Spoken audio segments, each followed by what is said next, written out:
It's time to look at seatbelts, and just note that a seatbelt must be worn at all times unless exempted by law. Make sure that you are wearing your seatbelt properly. Properly means that the lap belt portion is low and snug across the hips, and just as importantly is that the shoulder harness is indeed over your shoulder. Do not put the shoulder strap under your arm. Any twisting of the seatbelt can compromise its effectiveness. Make certain that it is laying flat across your chest and hips.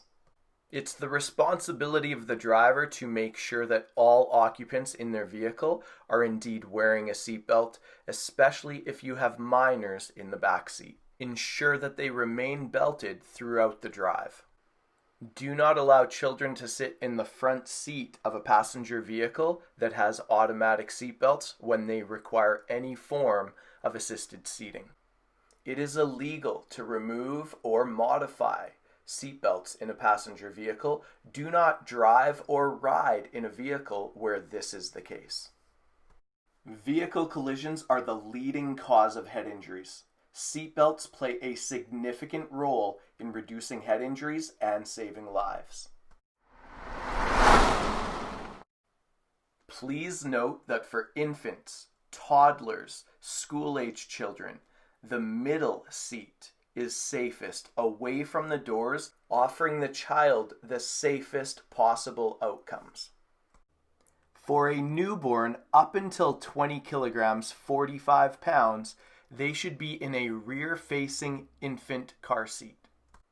Ensure that the top tether strap is administered and properly secured. You may use the base tether straps or a seat belt to secure the base of the chair. Do not use both. The rear-facing infant seat should be placed at a 45-degree angle, and at minimum 80% of the base should lay perfectly flat upon the seat. With any stage of child car seat safety, the fit is key. An infant chair that is rear-facing at 45 degrees is designed to best protect the infant, who may not even be able to carry the weight of its own head. Ensure that the harness straps do indeed comfortably lay flat over the shoulders, and that the chest clip is in line with the infant's armpits. Once a child exceeds 20 kilograms or 45 pounds, they can then graduate into a forward-facing child car seat. The harness straps in a forward-facing seat are designed so the impact is taken where a child's body is the strongest, the shoulders and chest, and then directed down to the hips. Use the available latches to secure the base of the forward-facing child car seat, or use a seat belt. Don't use both.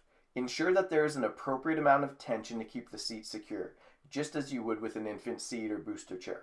Also ensure that the top-mounted tether is securely in place. Forward-facing child car seats typically support the weight of a child up to 30 kilograms or 65 pounds. But at this point, the child still cannot wear a seatbelt correctly on its own.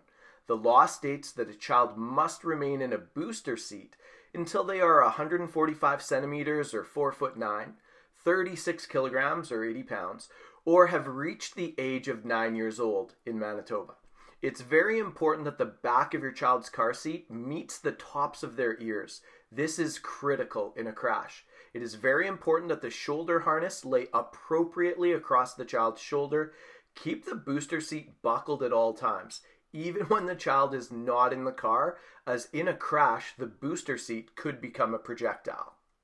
Once a child reaches the legal milestones required to wear a seatbelt without any form of booster chair, still ensure that the shoulder harness is worn properly and lays in the appropriate position over the shoulder, not riding high towards one's neck. It goes without saying that it is essential to wear a seatbelt at all times. Most do on all trips. There are a select few that believe at lower speeds it is less important to wear a seatbelt. There have been recorded deaths where the fastest moving car is going 30 kilometers an hour. A seatbelt must be worn at all times. Studies show that you are 47 times more likely to die in a crash without a seatbelt. Be certain to always buckle up.